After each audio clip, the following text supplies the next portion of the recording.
Vous écoutez Radio Equinox, la chaîne du peuple. La chaîne du peuple. Bonjour, le récent compte rendu du ministre de l'administration territoriale du Cameroun sur la gestion de la crise post-électorale nous a offert un moment de sidération quasi scientifique, la sémantique du chaos ou l'art de fabriquer des assaillants.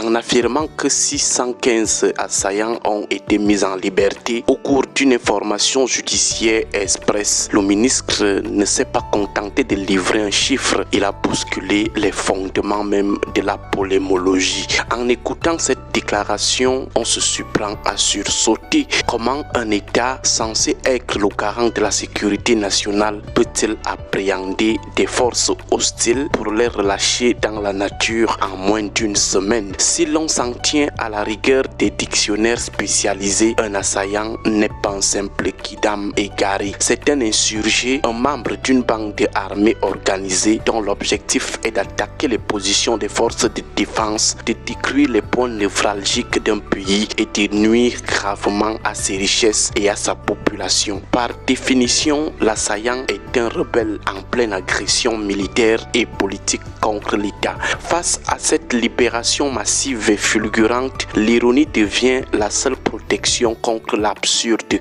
Il faut saluer ici la performance inédite du gouvernement camerounais, réussi à neutraliser plus de 2000 rebelles armés en plein assaut pour en libérer près du tiers après quelques jours de réflexion. Le tout sans jugement apparent. Il faut être au Cameroun pour voir ce genre de choses. Soit nous sommes en présence d'un gouvernement d'une magnanimité angélique frisant l'inconscience irresponsable, soit nous assistons à une forme de connivence inédite où l'on relâche des insurgés pour qu'ils aillent peaufiner leurs prochains assauts. À moins, bien sûr, que la sécurité des citoyens ne soit devenue une variable d'ajustement négligeable.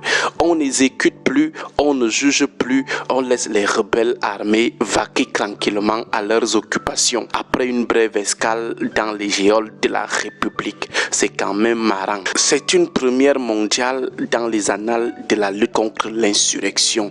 Nous rions tout simplement. Pourtant, une hypothèse plus pragmatique circule. Le ministre, dont l'anglais est la langue de prédilection, aurait-il confondu manifestants et assaillants? Un simple lapsus linguistique, une confusion entre la rue et le maquis. Cette lecture est certes séduisante, seulement elle pêche par naïveté. Pour quiconque analyse les méthodes de survie des systèmes autoritaires dictatoriaux, ce choix sémantique n'est pas une erreur de traduction. Il s'agit d'une stratégie d'étiquetage minutieusement pensée, ce que les chercheurs appellent la construction discursive de l'ennemi. En qualifiant de simples manifestants d'assaillants, le pouvoir de Yaoundé crée un cadre juridique et moral pour les réprimer. On sort le manifestant du périmètre de l'opposant politique conventionnel pour entrer dans celui de l'ennemi de la nation, celui contre qui tout est permis. En qualifiant les acteurs de la crise post-électorale d'assaillants, d'insurgés ou de rebelles armés, le pouvoir de Yaoundé tente de s'octroyer le droit de sortir du cadre légal ordinaire pour entrer dans un régime de terreur de guerre. Si ces individus étaient réellement des menaces existentielles pour l'État, leur remise en liberté sans procès serait alors un acte de haute trahison de la part du gouvernement. On ne libère pas les assaillants comme ça, et en plus en nombre très exagéré. Plus de 2000 et on libère 615 assaillants en moins d'une semaine. C'est quand même inquiétant. En utilisant le terme assaillant, le régime de Yaoundé se place artificiellement en situation de légitime défense. Cela permet de justifier l'usage excessif de la force publique, la torture, les détentions arbitraires et les tueries, en faisant croire à l'opinion nationale et internationale que ce régime répondait proportionnellement à une menace existentielle contre l'État. C'est une entreprise de diabolisation qui qui vise à délégitimer les causes et les moyens de lutte des citoyens manifestants en laissant entendre qu'un coup d'État était imminent, ce qui est faux. Et d'ailleurs, ce n'est pas la première fois que cette rhétorique est mobilisée par le ministre de l'administration territoriale. Elle est devenue le bouclier sémantique propre de la dictature camerounaise pour masquer des violations graves des droits de l'homme derrière le rideau de la protection de l'État, espérant ainsi esquiver les fougres des ONG de protection des droits de l'homme et de la communauté internationale. En sociologie politique, avec la rhétorique de l'énémisation, le langage n'est plus un vecteur d'information, mais une arme de neutralisation symbolique. Transformer un adversaire, celui avec qui l'on débat, en ennemi, celui que l'on doit détruire, est le préalable indispensable à l'exercice d'une violence décomplexée. Le passage du terme manifestant à celui d'assaillant opère une rupture radicale dans le contrat social. On ne discute pas avec un assaillant, on le neutralise. Vous comprendrez pourquoi l'ogre de Yaoundé veut à tout prix imposer le mot assaillant. Cette construction discursive s'appuie sur ce que les théoriciens appellent la politique de l'exception.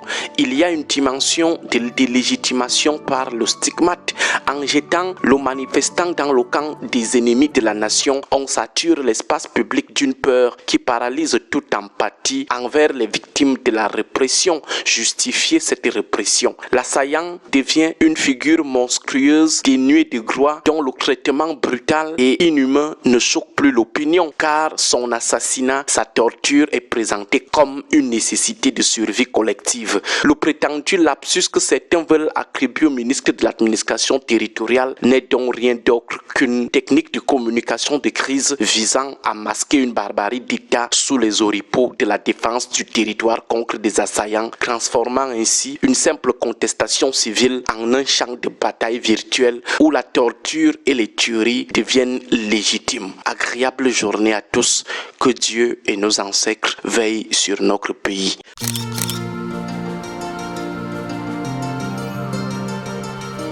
Caméra des rues.